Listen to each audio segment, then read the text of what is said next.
Hi, I'm Casey with Tab Performance. Today we're going to show you guys how to install our new Z-rings and our torque cones.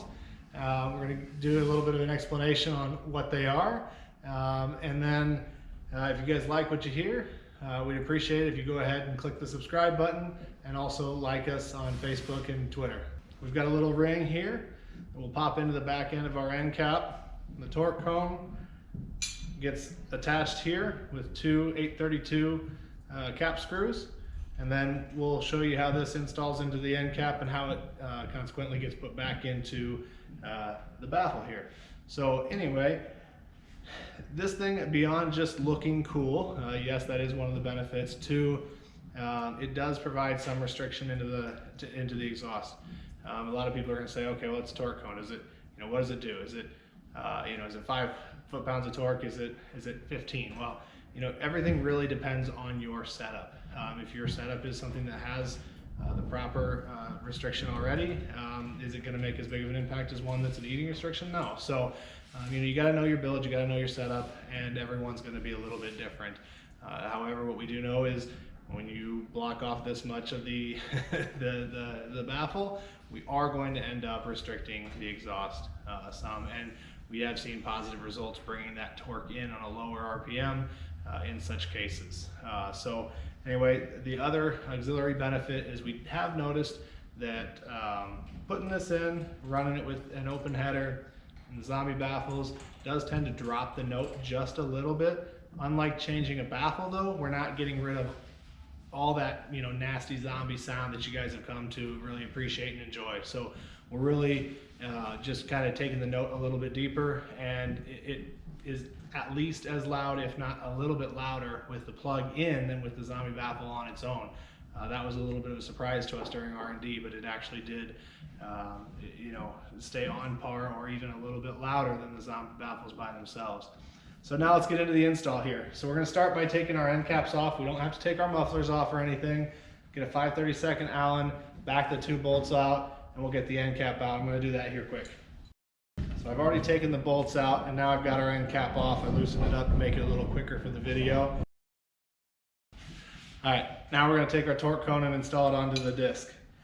We don't need to do this if you think just a little bit would do. You can just do the ring. You don't need the torque cone. You can do both if you want more restriction. It's really more of a fine-tuning element than anything. So we're going to take these little cap screws, going to put them on here.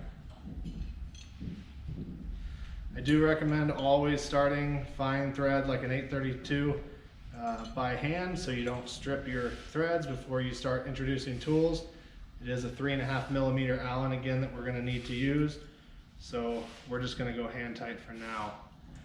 Another important step is we do want to use some Loctite on these to just kind of make sure the exhaust component that we're staying firm and tight throughout all the vibrations and heat cycles. So we're going to go ahead and just go a little quarter turn past firm, make sure they're really nice and snug with a little bit of Loctite, and we should be good to go. All right, now that we've got this on here and secure, normally, like I said, we would tighten these down and torque them down just for the video today. I'm just gonna leave them like this, just hand tight. So now we're gonna grab our end cap. This is gonna be the most difficult part of the whole install. We've got 4 blind holes here that the set screws and our normal end cap bolts are going to pinch in all 4 spots to hold this in place. So we're going to go ahead and put it in this way, lining up the holes. Make sure we have good lighting so we can see down inside of there and make sure our blind holes are lined up well. And then we're going to grab our set screws.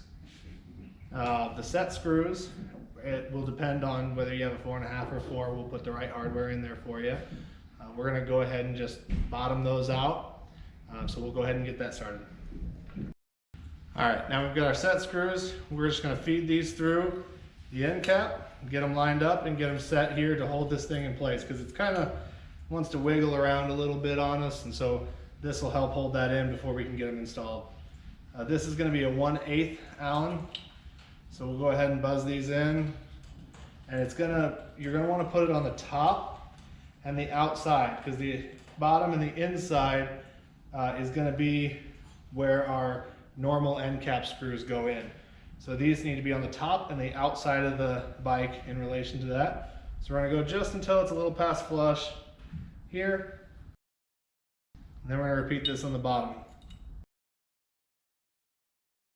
All right, now it's important, we are gonna wanna put a little Loctite on those to keep those set screws from backing out. There's really not a lot of places they can go with the muffler shell on the outside when it's all said and done, but we do wanna go ahead and use Loctite on all of our fasteners, especially when dealing with these types of components.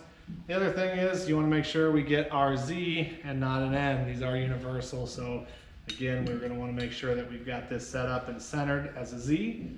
So I'm gonna go ahead and get that started.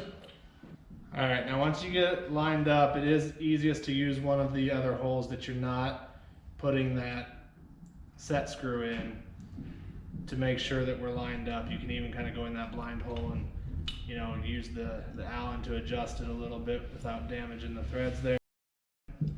Start tightening it down a little bit at a time.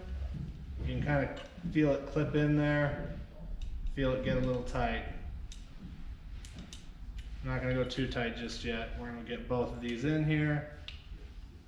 And these are made out of aluminum. They're pretty strong, but these, we don't need to go super tight on these set screws either. So just make them a little past snug. All right, once we've got those snug down, we're going to go ahead and install the end cap right back onto the bike. So we're going to want to make sure we get this really nice and lined up. All right, so now that we got that put in, we're going to make sure that we use the longer end cap bolts that we provided with the kit, not the ones you took out.